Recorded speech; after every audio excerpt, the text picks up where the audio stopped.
بسم الله السلام عليكم ورحمة الله تعالى وبركاته الحمد لله والصلاة والسلام على رسول الله وعلى آله وصحبه ومن والاه رب اشرح لي صدري ويسر لي أمري واحلل عقدة من لساني يفقهوا قولي أما بعد الحمد لله رب العالمين. On se réunit aujourd'hui pour un sujet extrêmement important.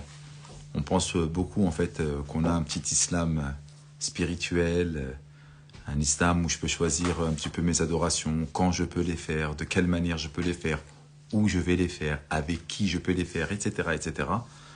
Or, on ne peut pas aller là-dedans. Et vraiment, pour moi, c'est un sujet qui est super important. Je rappelle le contexte, j'ai fait un petit sondage tout à l'heure sur Insta, et j'ai demandé une question. Est-ce que vous faites vos prières à l'heure? Oui. Alhamdulillah. Non, je n'y arrive pas. J'essaye au maximum, ou bien je ne prie pas encore, qu'Allah subhanahu wa ta'ala me guide. Et vous avez été nombreux, alhamdulillah, rabbil alamin, à répondre. Donc j'ai les résultats, je les partagerai, Inch'Allah ta'ala, demain. Je laisse quand même 24 heures pour que vous puissiez avoir, Inch'Allah ta'ala, une vision vraiment d'ensemble. Donc il y a 34% qui arrivent à faire leur prière à l'heure. Il y a 33%, quand même, un tiers, qui rattrapent les prières le soir. Il y a 8% qui disent qu'ils ne prient pas, qu'Allah les guide, Inch'Allah ta'ala. Et il y en a qui me disent, j'essaye, mais c'est dur, et c'est 25%. Donc si vous remarquez bien, on n'est simplement qu'à un tiers de personnes qui arrivent à faire ces prières à l'heure. On parle pour ceux qui prient. Bon, ça ne veut pas dire grand-chose, c'est des personnes qui sont abonnées à ma page et qui voient les choses qui sont à ma page. Très bien. Donc, il y a pas mal de questions.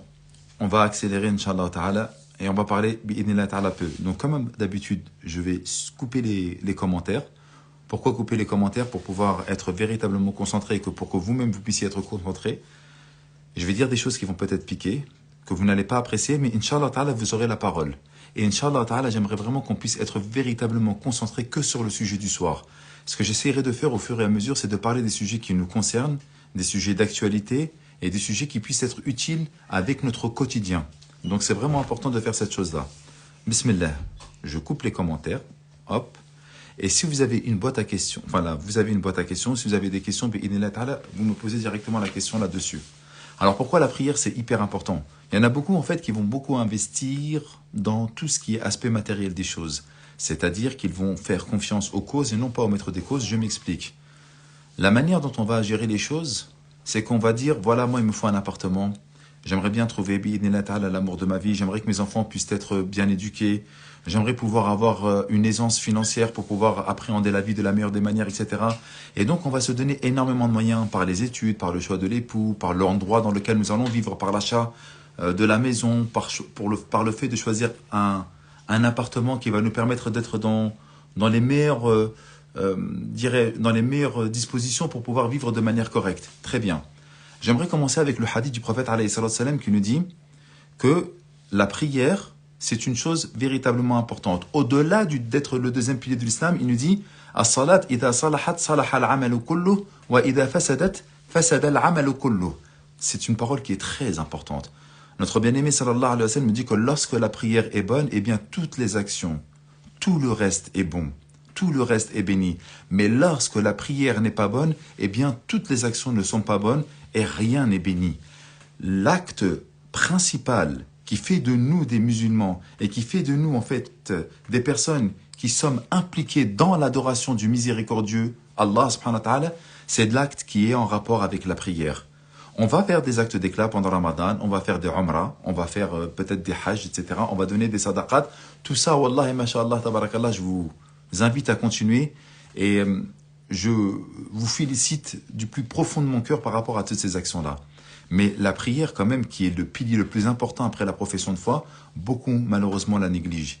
Et j'aimerais citer un verset maintenant, si vous me le permettez, parce qu'Allah, subhanahu wa ta'ala, nous dit « Fawailul lil musallin » Wail, wail. Il y a deux interprétations pour wail. Wailul lil musallin, c'est gare à ceux qui font la prière. C'est une menace de la part d'Allah, subhanahu wa ta'ala.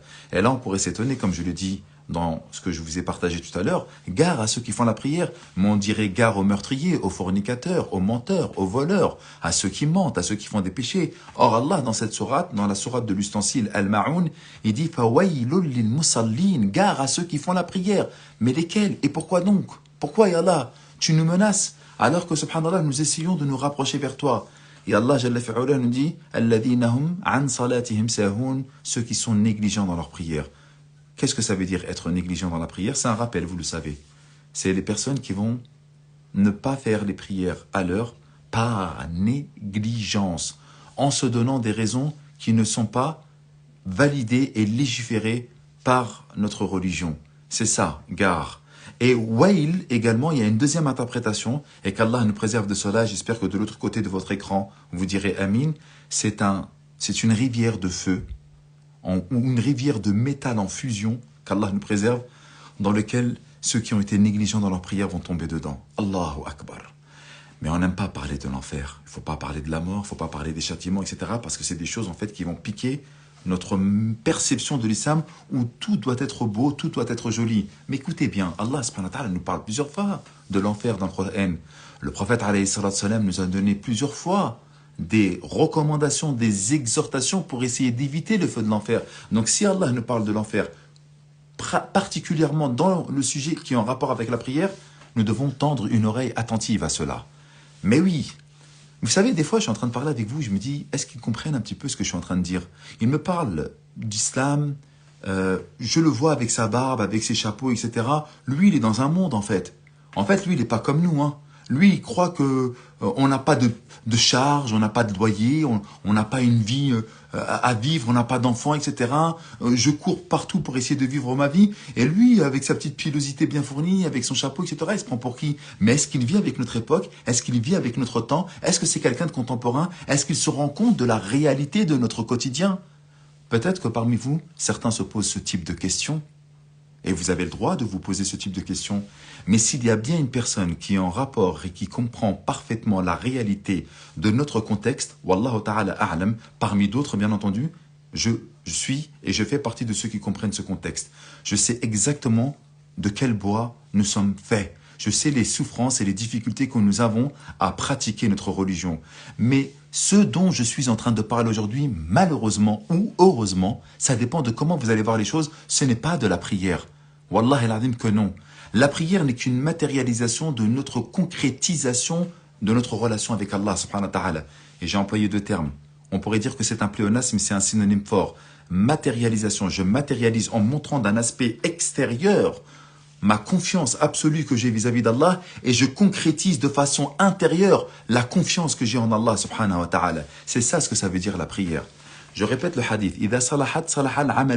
Lorsque la prière est bonne, toutes les actions, toutes les bénédictions sont là. Et elles sont bonnes, les actions elles sont bonnes et tout est validé. Mais si la prière n'est pas bonne, eh ben ça ne fonctionne pas. Maintenant, je reparle à nous en tant que musulmans. Nous avons un credo qui nous dit qu'Allah subhanahu wa ta'ala est le gestionnaire de toute notre vie. Alors que nous étions encore dans le ventre de notre maman, ouais mais Mehdi, tu nous racontes des histoires. Qu'est-ce que tu racontes Mehdi? C'est quoi? Ouais d'accord, c'est des histoires. C'est notre credo. Je parle avec des hadiths et je parle avec des versets coraniques. Quant à ceux bi'idnillah ta'ala qui ne sont pas d'accord avec cela, je préfère, en faisant cette digression, que vous me disiez, Mehdi, c'est dur. J'implore Allah subhanahu wa ta'ala qui me pardonne et bi'idnillah ta'ala, je trouverai Allah azza wa jal infiniment bienveillant et pardonneur à mon égard. Plutôt que de dire, ouais mais qu'est-ce qu'il raconte lui? Les savants ont parlé, ou j'ai vu une fatwa, ou c'est pas comme ça, ou comment on va faire pour payer notre loyer, etc. Il y a une grosse différence entre les deux. Donc je reviens à ce que je vous disais. Allah subhanahu wa ta'ala nous a créés et il nous a créés pour son adoration. C'est drôle, je suis en train d'halluciner en me disant, mais Mehdi, ils le savent tout ça, que nous avons été créés pour l'adoration d'Allah. Or, dans cette même adoration, on va se retrouver à mettre Allah subhanahu wa ta'ala en second plan dans notre vie. On va le mettre comme un accessoire dans notre vie. Lorsque je peux, lorsque j'aurai le temps, lorsque je voudrais. La prière, encore une fois, c'est un moment très important. C'est une connexion, une intimité, un aparté avec Sa Majesté Allah subhanahu wa ta'ala. Et Allah nous dit que c'est lui qui est le créateur. Alors que nous étions dans le ventre de notre maman, il a donné 4 décrets. Il envoie l'ange. Alors que nous étions encore dans le ventre de notre maman, il donne 4 décrets. Le premier décret, notre subsistance. C'est notre credo, c'est notre croyance, c'est notre idéologie. C'est notre façon de penser, de voir, de réfléchir, que c'est Allah qui nous donne tout. Mais Allah n'est pas simplement qu'un concept spirituel. Oui, on va l'adorer, Inch'Allah Ta'ala, après la mort, c'est le paradis et l'enfer. Mais pour l'instant, dans la vie profane, il faut que je me débrouille à essayer de soit voler, soit de travailler dans des choses qui sont illicites, soit de vendre mon corps, soit de tuer, soit de vendre des choses qui sont interdites, etc. Parce que la vie ici sur terre, c'est la vie où on doit se débrouiller. Chacun pour soi et Dieu pour tous de l'autre côté. Comme si Allah subhanahu wa ta'ala n'avait aucune interaction et aucune implication dans nos faits et gestes, dans notre vie, dans notre bonheur, dans notre santé de tous les jours. Quoi Allah? C'est quoi Allah? C'est un concept. C'est une question qu'on doit véritablement se poser dans notre fort intérieur. C'est quoi Allah Jalla fi'ula? C'est quoi? Eh bien Allah subhanahu wa ta'ala c'est Razir. Parce que la première chose qu'il donne, c'est le rizq alors que nous étions dans le ventre de notre maman. Mais si on n'arrive pas à le comprendre ça, eh bien ça ouvre la porte à tout ce qui suit derrière. Lorsqu'Allah Jalla fi'ula nous donne un rendez-vous. Lorsqu'il nous demande Hayya ala salat, venez à la prière, Hayya ala al-falah, venez au succès. Allah Jalla fi'ula nous dit, je vous ai créé, je vous ai fait grandir, je vous ai donné votre santé. C'est moi qui vous donne tout ce que vous avez besoin, ce dont vous avez besoin. Et nous, on va faire confiance aux causes et non pas au maître des causes, Allah subhanahu wa ta'ala. Je vais plutôt essayer de privilégier les causes qui vont me ramener justement le salaire, esclave, par rapport à un patron, par rapport à un travail, etc. En oubliant qu'en fait, en délaissant la prière, je vais penser, subhanallah, que ma vie va s'améliorer, que je vais avoir, mashallah, un salaire qui va me permettre de réussir. Oui, tu vas avoir un salaire. Oui, tu vas avoir la première récompense matérielle immédiate. Mais les implications derrière, elles sont terribles. Qui te dit que, parce que tu as délaissé la prière, que tu pourras trouver, mashallah, ton âme sœur de manière correcte? Qui te dit que tu pourras avoir des enfants obéissants et en bonne santé? Qui te dit que tu n'es pas en train de couver une maladie grave, etc. Il y a un hadith qui nous dit, Ta'arraf ilallahi fi ar-rakha, ya'arifka fi ash-shiddah. Apprends à connaître Allah subhanahu wa ta'ala, cherche à connaître, cherche la proximité, cherche la connexion, cherche l'intimité avec Allah subhanahu wa ta'ala au moment de l'aisance, où tu es en bonne santé, où tu as tout pour être à l'aise, et il se rappellera de toi au moment de la difficulté. Or, lorsque nous sommes en bonne santé, lorsque nous avons tous les éléments pour pouvoir adorer Allah subhanahu wa ta'ala de la meilleure des manières, qu'est-ce que nous sommes en train de faire? Nous mettons Allah jalla fi'ula de côté. Il est là notre malheur. Et après, lorsqu'on se retrouvera et qu'on se rendra compte en fait que le travail pour lequel on mettait Allah de côté, ou on mettait nos prières de côté, et si un cancer il vient t'attraper, ou si ton mari commence à te tromper, ou ta femme elle a fait une dinguerie, ou ton fils il commence à faire n'importe quoi, etc. Et là tu vas lever les yeux vers Allah subhanahu wa ta'ala. Ya Rabbi aide-moi, Ya Allah soutiens-moi. Mais tu l'as pas pensé à lui au moment où tu t'es rendu compte en fait que ce travail dans le bonheur de la santé, dans le bonheur de l'équilibre du couple, dans le bonheur, dans le fait d'avoir des enfants bien éduqués, etc. Eh bien, c'est des choses qui vont te permettre de véritablement sentir la quiétude, la sérénité et la tranquillité dans ta vie. Et ce n'est pas le travail, comment tu vas accaparer ta vie. C'est important. Le musulman fort, le musulman qui donne, est plus important et plus fort que le musulman faible et qui reçoit. Et dans les deux, il y a du bien, nous dit notre bien-aimé Muhammad, sallallahu alayhi wa sallam. Je ne dis pas que le travail, c'est une chose qui est à négliger, jamais de la vie. Le travail, bien entendu, est une adoration lorsqu'on va venir payer les loyers, lorsqu'on va venir s'occuper de notre foyer, de nos épouses, de nos enfants, etc. Mais un travail qui ne permet pas d'adorer celui qui va nous donner notre subsistance en utilisant la cause par le travail, eh bien, quel travail c'est ça? Qu'est-ce que c'est comme travail? Et là, on m'a dit, Mehdi, mais je suis dans une usine. Mehdi, je suis chauffeur routier. Mehdi, je travaille à la RATP, je conduis des bus, je suis machiniste au métro, etc. Il m'est très difficile de trouver un travail. Mehdi, je suis infirmière. Et mille et un boulots que nous sommes en train de faire.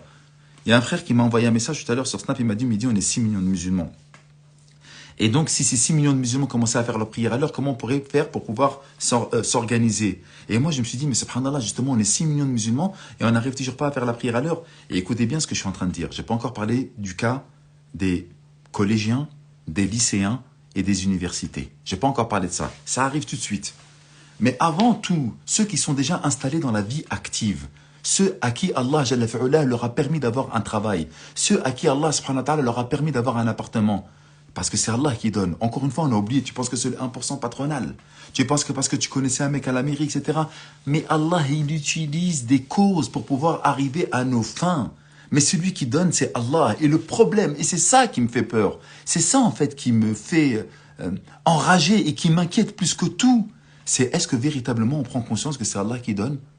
Mais ça fait peur ça, parce que ça on touche au tawhid le plus abouti, le tawhid qui est l'unicité divine. Allah Jalla fi'ala est extrêmement jaloux qu'on lui associe des choses dans ses noms et attributs.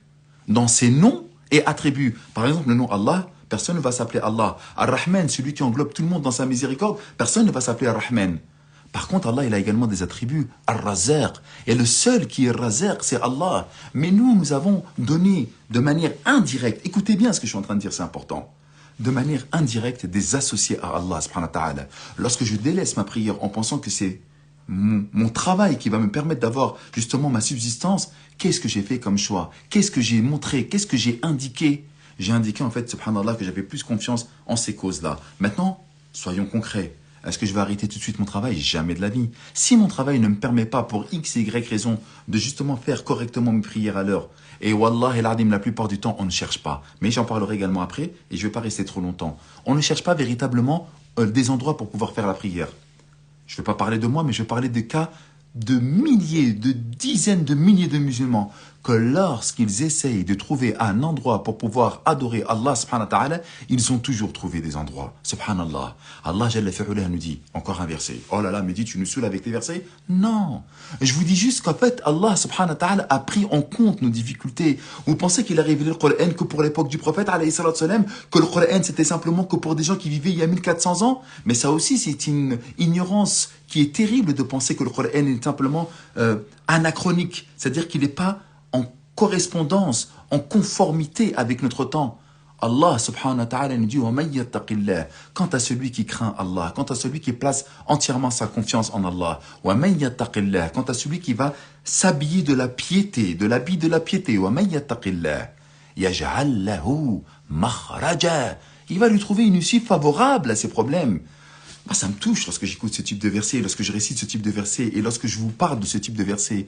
Il lui trouve une issue favorable à ses problèmes. Et quel est le plus grand des problèmes du croyant si ce n'est d'adorer son Seigneur? Ce n'est pas essayer de gagner sa vie, etc. Parce que tout ça, ce sont des choses qui vont changer. Vous vous rendez compte que le rizq, cette subsistance, que ce soit le musulman ou le non-musulman, l'obéissant ou le désobéissant, tout le monde a accès au rizq. Tout le monde va prendre son rizq.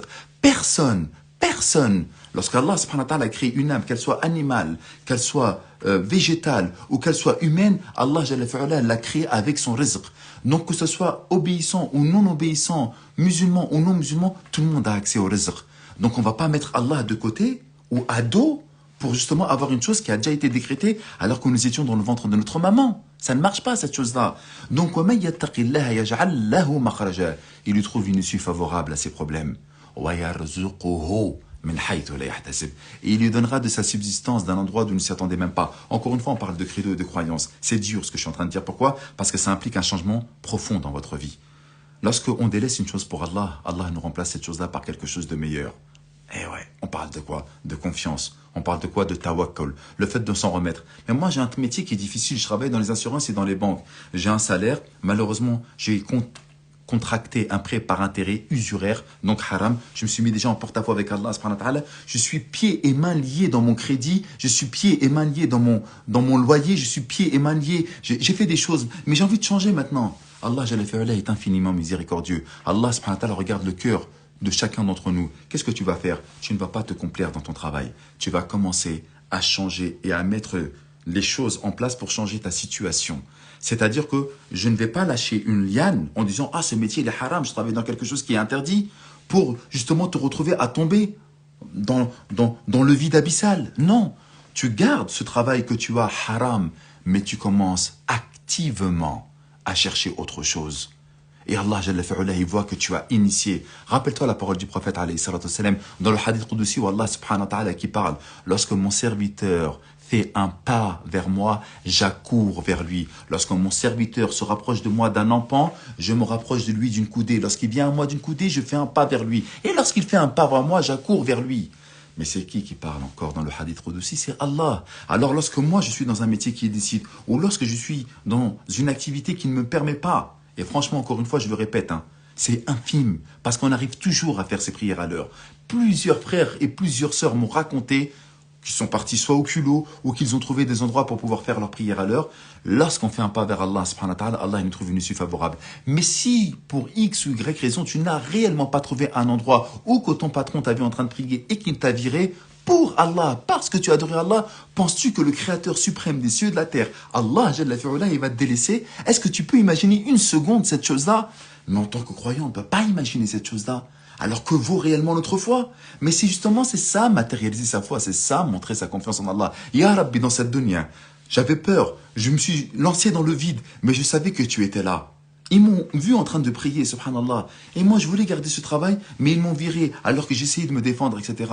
Tu penses vraiment que parce que tu as fait la prière, Allah il va te laisser derrière? Mais qui pense comme ça? Peut-être quelqu'un qui n'est pas véritablement en phase avec sa foi, c'est vrai. Ou peut-être un non-croyant. Effectivement, il dirait non, moi je m'accroche à ce que je vois. Je m'accroche aux choses matérielles. Or, le croyant, il sait que ce ne sont que des causes, mais que nous devons nous en remettre au maître des causes. Vous remarquez, subhanallah, le slogan que je dis en filigrane derrière, comme ça, là? Vous l'entendez? Toujours s'en remettre au maître des causes. Donc, ce que je suis en train de vous dire pour finir avec le concept de la vie active, c'est que nous devons mettre et placer notre confiance en Allah subhanahu wa ta'ala. Et c'est ça qui va nous permettre de réussir. Parce que si la prière n'est pas bonne ou qu'elle a été négligée, c'est mort. Peut-on rassembler nos prières? Oui, le prophète alayhi salat il l'a fait. Mais regardez, subhanallah, comment on tord le cou au texte. Et c'est ce que sont en train de faire tous ces nouveaux pseudo-réformistes. Qu'Allah leur pardonne et les guide. Ou qu'Allah subhanahu wa ta'ala nous débarrasse d'eux. Allahumma amin. Parce qu'ils sont en train de faire quelque chose de très grave.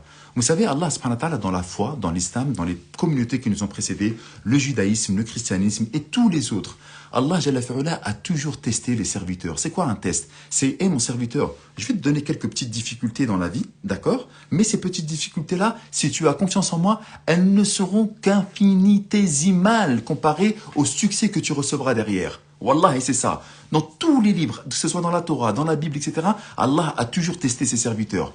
Mais lorsqu'on écoute ces réformistes, tout doit être facilité. Tu peux prier assis dans ta voiture. Tu peux rassembler tes prières Dhuhr et Asr. C'est pas grave. Tu peux changer les angles. Regardez comment des fois c'est fourbe, hein, c'est fort. En été, je vais prendre l'angle de 12 degrés parce que le Isha il est super tôt et que le Sobah il est super tard. D'accord? Donc je vais prendre l'angle de 12 degrés. Mais subhanallah, en hiver, comme les nuits elles sont beaucoup plus longues et les journées elles sont extrêmement rétrécies, il va prendre l'angle de 18 degrés pour pouvoir prier tôt, c'est-à-dire avant de sortir aller au travail, et prier le plus tard possible le Isha en rentrant du travail. Mais ça veut dire quoi? Ça veut dire que les prières que tu as fait à 12 degrés en été, elles sont mauvaises. En fait, tu changes de degré comme de chaussettes, toi. Tu choisis, en fait, ça, c'est tantôt c'est bon comme ça, et tantôt c'est bon comme ça. Ça veut dire quoi de faire des choses pareilles, les frères, ceux qui jouent avec les degrés? Ça veut dire que des fois, tu faisais la prière qui n'était pas à l'heure. On dirait que le soleil va changer de trajectoire. Mais non, arrêtez, les frères. C'est pas comme ça qu'on doit réfléchir avec Allah subhanahu wa ta'ala. On ne joue pas avec la religion. Le prophète, alayhi salam, il a fait, on dit ça en arabe, un jama' souri. C'est quoi un jama' souri? Il a attendu la fin de l'heure du Dhuhr. Le Dhuhr, il est à midi et demi. Et la fin de l'heure du Dhuhr, c'est quoi? C'est au début du Asr, c'est-à-dire la denne du Asr. Prenons un exemple concret. Disons qu'aujourd'hui, le Dhuhr, il est à 1h. Et que l'Asr, il est à 15h. Le prophète, alayhi salam, il a regroupé les prières en attendant la fin de l'heure du Dhuhr. Et il a fait ses 4 unités de prière. Et tout de suite après, il y a eu la denne du Asr. Et il a fait l'Asr. On appelle ça Jama' Souri. C'est de ça dont on parlait, et c'est ça que le prophète alayhi salam faisait. Mais on ne fait pas l'Asr avec le Dhuhr, ou Dhuhr, Asr, Maghrib et Isha en rentrant à la maison le soir. Ça, c'est une négligence vis-à-vis de la prière. Ah donc, ou ceux qui vont dire, ouais, on va prier assis dans la voiture. Il y a des piliers dans la prière. Les piliers, c'est lorsqu'on fait Takbiratul Ihram, Allahu Akbar debout. On doit dire la Fatiha en étant debout.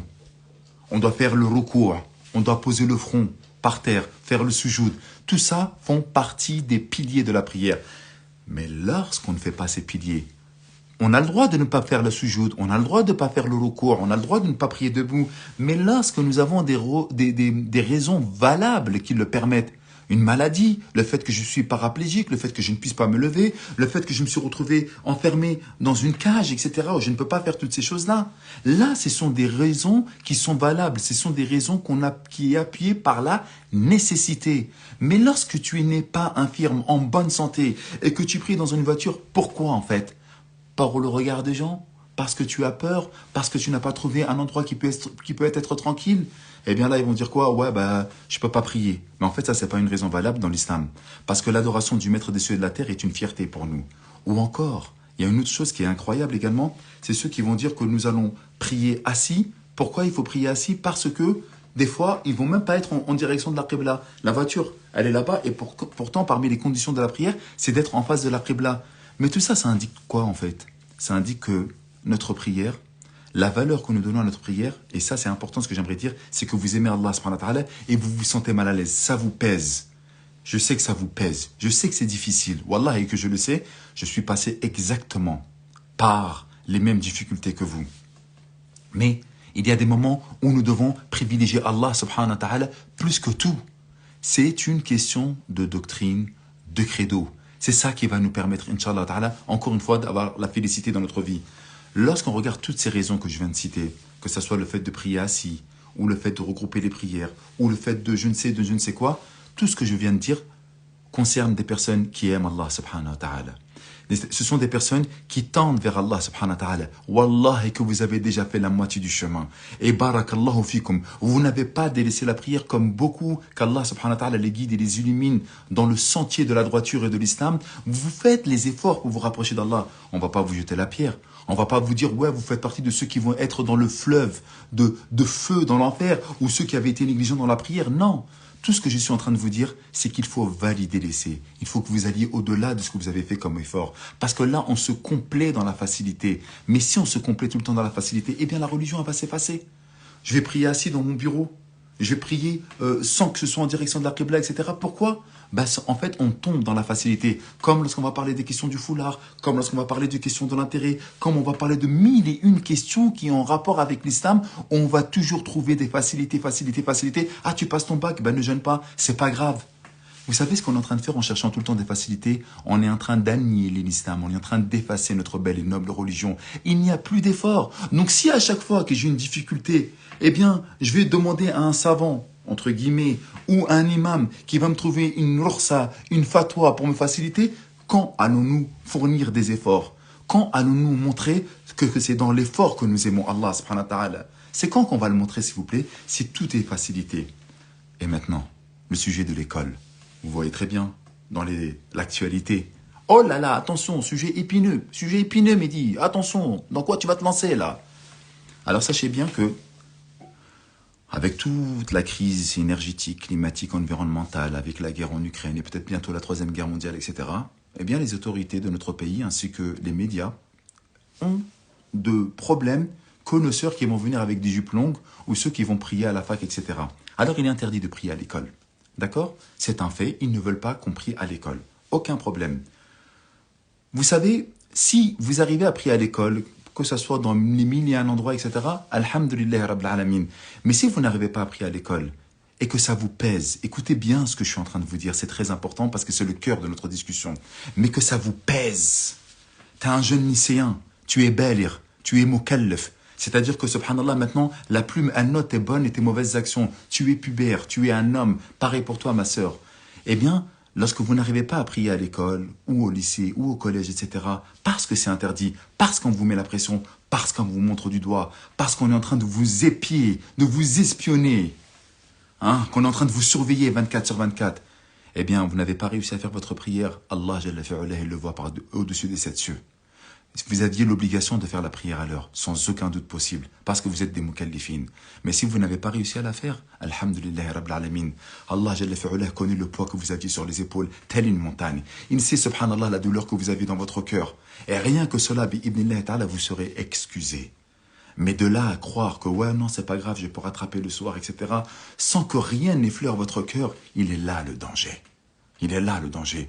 Nous sommes acculés quelque part ici, dans notre pratique religieuse, et je parle surtout à mes petits frères et mes petites sœurs. Il y a des petits frères et des petites sœurs qui nous racontent, subhanallah, des exploits. Ils arrivent tout le temps à trouver, subhanallah, un endroit, et qu'Allah, subhanahu wa ta'ala, les raffermisse et les protège, Allahumma amin.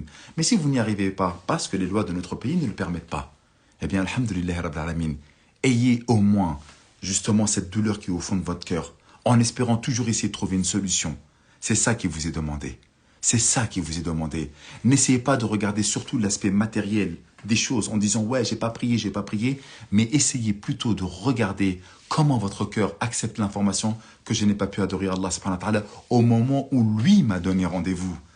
Encore une fois, je suis en train de vous parler de la prière. La prière, c'est le lien entre Allah et son messager. C'est le maître des piliers de l'islam après la profession de foi. C'est l'endroit qui va nous permettre, enfin, c'est plutôt la chose et l'adoration qui va nous permettre d'avoir la félicité dans cette vie d'ici-bas et dans l'au-delà. Lorsqu'on se présentera à Allah Yawm al-Qiyamah, est-ce que nous avons la carte de ceux qui priaient? Si nous avons la carte de ceux qui priaient, Allah Jalla fi'ala nous donnera, subhanallah, une audition. Nous parlerons avec Allah Jalla fi'ala.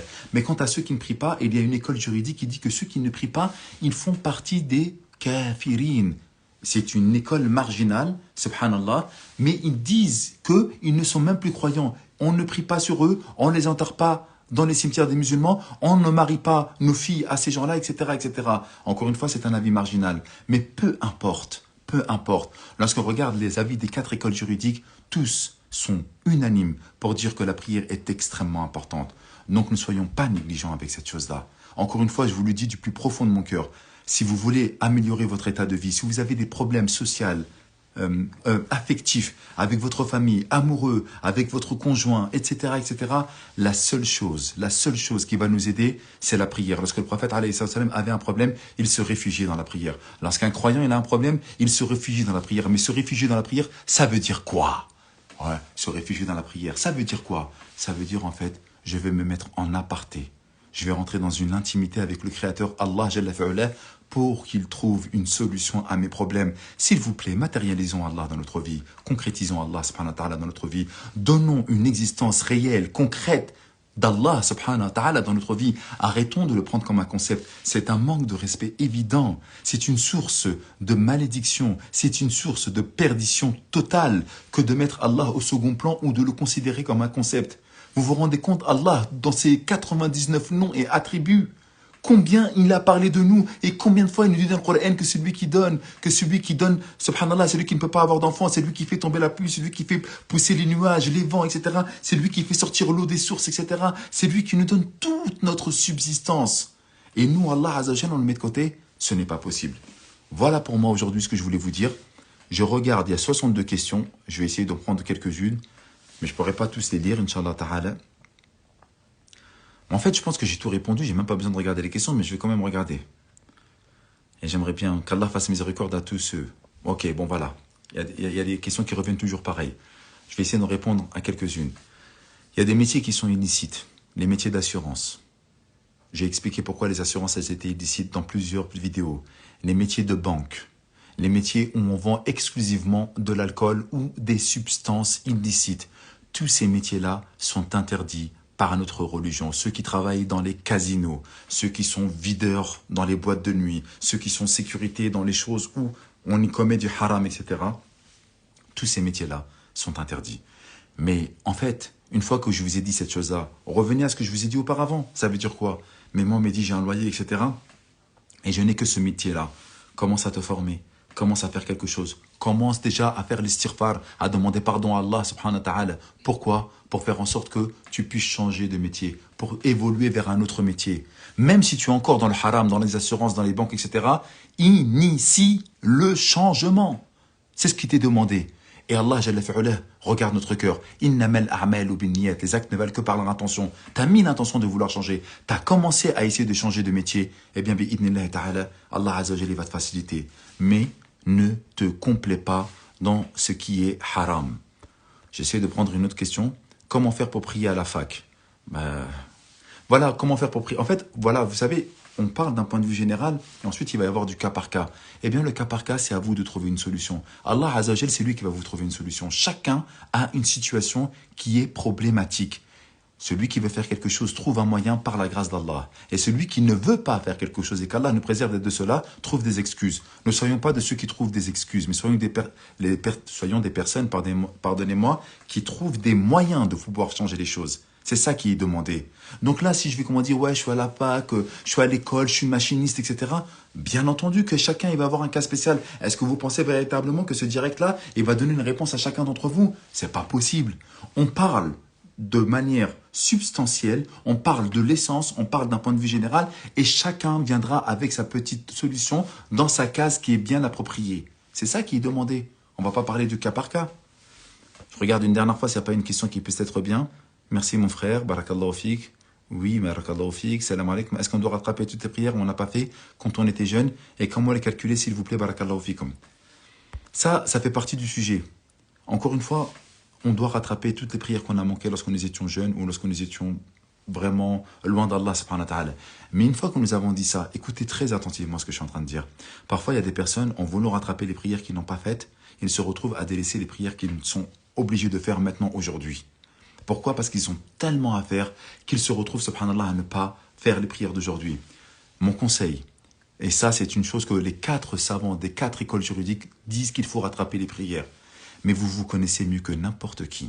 Si à cause des prières, subhanallah, que j'ai manqué, je vais commencer à arrêter parce que vous êtes nouvellement revenu à la religion et que vous avez du mal à adorer Allah déjà, subhanahu wa ta'ala, avec 5 prières par jour, et que si vous devez encore doubler vos prières ou tripler vos prières pour rattraper les prières passées, vous vous retrouvez à ne plus avoir de goût dans la prière, etc. Je ne dis pas qu'il ne faut pas y rattraper, il faut toujours rattraper, mais attendez, subhanallah, le bon timing, un moment où vous avez pris la concrète décision de prier pour pouvoir rattraper vos prières.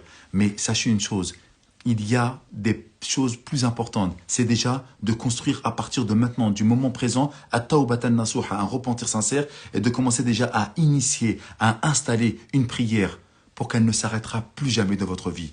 Et une fois que vous avez installé cette prière, mashallah, quotidienne, là, bi'idnillah ta'ala, lorsque vous sentirez que vous êtes bien ferme dans votre foi et que la prière est devenue un RMI, un revenu minimum islamique, que plus jamais vous ne descendrez en dessous de ce niveau, eh bien, bi'idnillah ta'ala, commencez à rattraper vos autres prières. Mais ne faites pas tout en même temps, step by step, étape par étape. C'est très important. Allah Jalla fi'ula aime les actions qui perdurent dans le temps. Ahabbul amali ilallah adwamuhu wa inqal. Les actions qu'Allah aime le plus, c'est celles qui perdurent dans le temps, même si elles sont minimes. Et les actions qu'Allah subhanahu wa ta'ala aime le plus, c'est les actions qui sont obligatoires. Ce qui est obligatoire, c'est de faire des prières tant qu'Allah Azza wa Jalla t'a donné vie.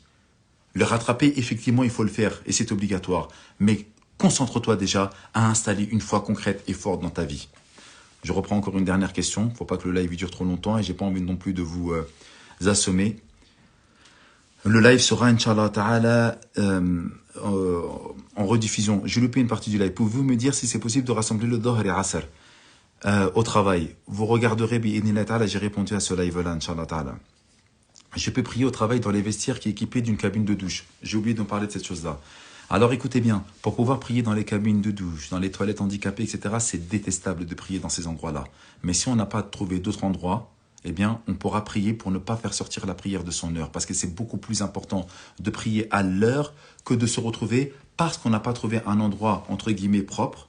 Parce qu'en fait, il faut bien comprendre que prier dans les toilettes, etc., ce qui est interdit de prier dans les toilettes, c'est pas de ne prier dans les toilettes, mais c'est de prier dans un endroit où il peut y avoir, subhanallah, des éclaboussures d'urine ou d'autres choses qui sont najes, qui sont une souillure pour pouvoir accomplir la prière.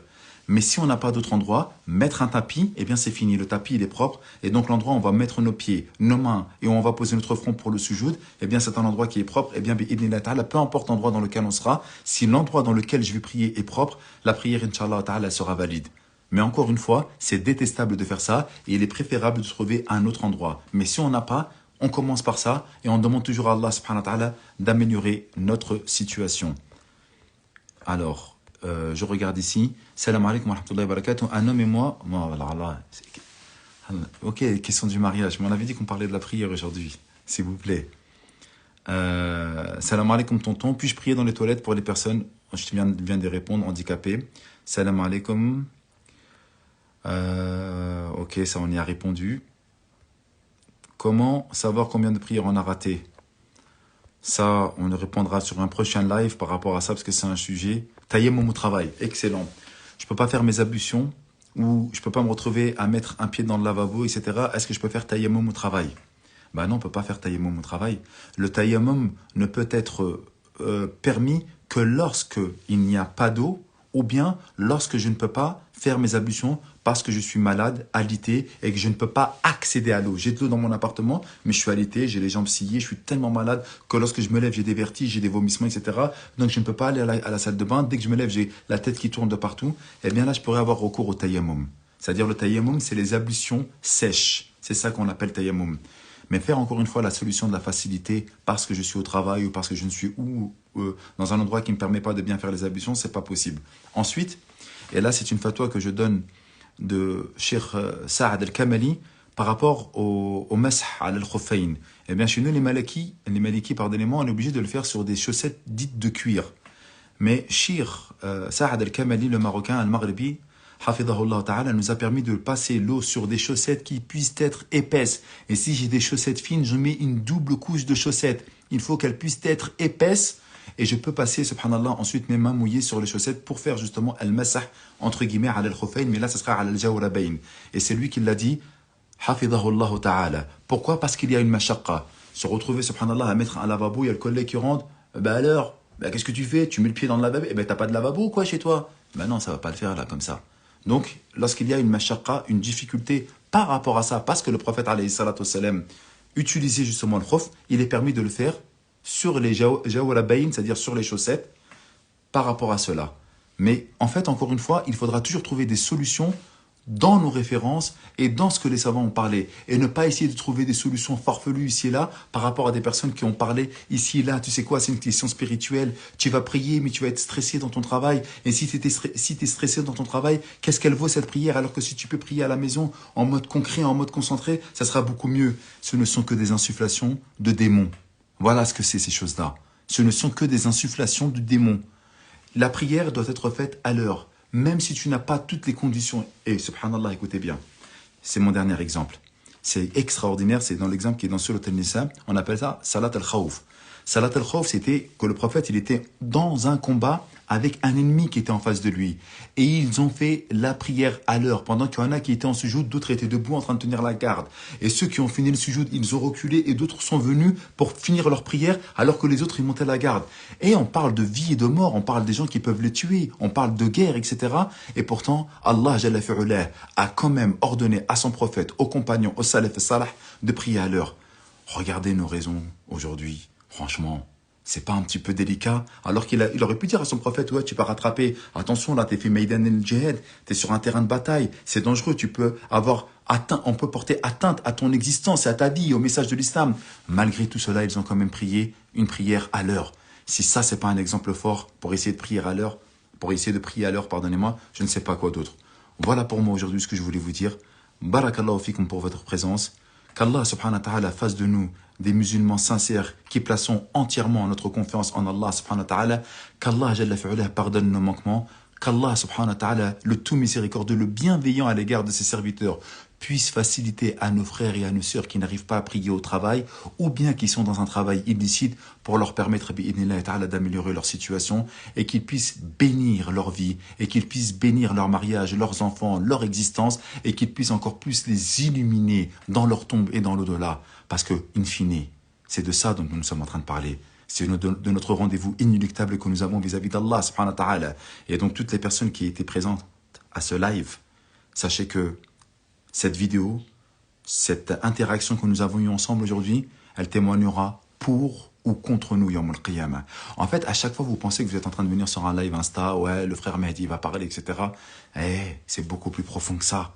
Tout ce que nous sommes en train de dire implique un rendez-vous avec Allah subhanahu wa ta'ala.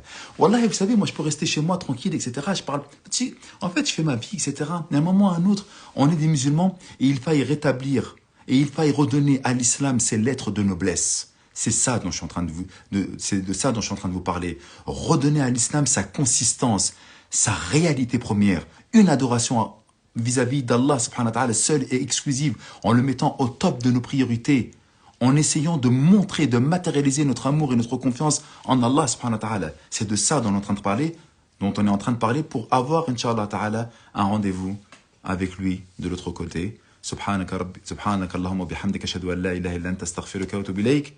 Subhana rabbika rabbil izzati amma yasifun wa salamun ala al-mursalin walhamdulillahi rabbil alamin.